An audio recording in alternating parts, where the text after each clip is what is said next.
खबर की जिसने महागठबंधन में दरार पैदा कर दी। झारखंड में राज्यसभा चुनाव के नतीजे आते ही कांग्रेस अपने सहयोगियों को कोसने लगी है।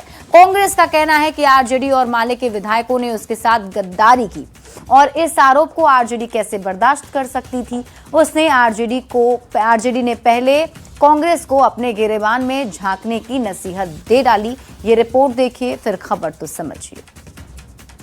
कॉन्फ्रेंस करके कह रहे हैं कि भाई हम लोगों ने तो दिया है, हम लोगों ने तो सहयोग किया है। सबसे ज्यादा विरोध जो है बीजेपी को लेकर राजद। आज मेरी बात सुनिए कि जो हार हम लोग हुई,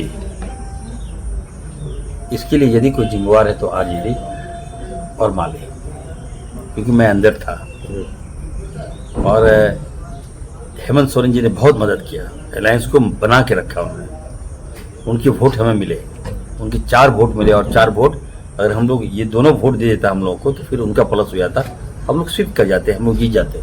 अपना विधायक सुरक्षित है नहीं, उसको एकजुट रख नहीं पा रहे हैं।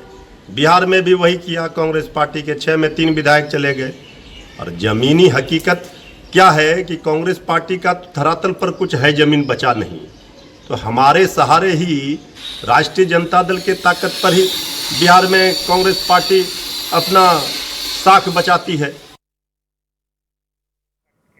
तो झारखंड में राज्यसभा चुनाव में हार क्या मिली, महागठबंधन में दरार पैदा हो गई है और अब तो बयानबाजी भी शुरू हो चुकी है और एक दूसरे पर आरोप प्रत्यारोप भी किए जा रहे हैं। हम आपको अब पूरी खबर समझाते हैं, आखिर ऐसा हो क्यों रहा है और कहा क्या जा रहा है। अब आप खबर तो समझिए। कांग्रेस की हार से महागठबंधन में दरार को समझिए। देखिए, झारखंड में 2 सीट पर हुए राज्यसभा चुनाव में कांग्रेस ने 1 सीट पर अपना प्रत्याशी उतारा था और उस प्रत्याशी की हार हो गई। अब कांग्रेस नेता आरजेडी और सीपीआई-एमएल पर गद्दारी का आरोप लगा रहे हैं। इतना ही नहीं, कांग्रेस ने तो बिहार में भी धोखा देने का आरोप लगा दिया है। कांग्रेस प्रवक्ता असित नाथ तिवारी ने बिहार विधानसभा चुनाव में भी आरजेडी पर दगा करने का आरोप लगाया। अब इस आरोप पर आरजेडी भला कैसे चुप रहती। आरजेडी ने कांग्रेस को अपने गिरेबान में झांकने की नसीहत दे डाली और आरोप लगाया कि कांग्रेस ने कई बार गठबंधन को नुकसान पहुंचाया है।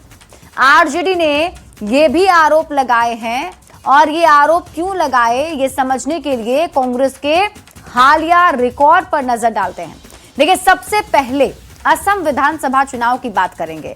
वहां झारखंड में कांग्रेस की सहयोगी जेएमएम ने अपने उम्मीदवार उतारे तो कांग्रेस ने गठबंधन से अलग होकर चुनाव लड़ा। इसके बाद बात कर लीजिए पश्चिम बंगाल की। पश्चिम बंगाल में भी कुछ ऐसी स्थिति दिखी। पश्चिम बंगाल में भी कांग्रेस महागठबंधन की सहयोगी टीएमसी से अलग होकर चुनाव लड़ी। तमिलनाडु की बात कर लीजिए। तमिलनाडु में भी महागठबंधन की हार के बाद अपने पुराने सहयोगी डीएमके से अलग होकर एक्टर विजय की पार्टी टीवीके के साथ सरकार में शामिल हो गई। तो आप पूरी खबर समझिए। झारखंड में राज्यसभा चुनाव हारने के बाद कांग्रेस में बौखलाहट है और कांग्रेस अपने सहयोगियों पर गद्दार का आरोप लगा रही है। राहुल गांधी एकजुट होकर एनडीए को हराने का दावा करते हैं। 1 सीट पर हार से आरजेडी कांग्रेस आमने सामने आ गए हैं। सवाल यह है, क्या महागठबंधन में सब कुछ ठीक नहीं है? क्योंकि जो बयान है वो यही दर्शा रहे हैं और यही बता रहे हैं कि महागठबंधन में सब कुछ ठीक नहीं चल रहा है। बढ़ते हैं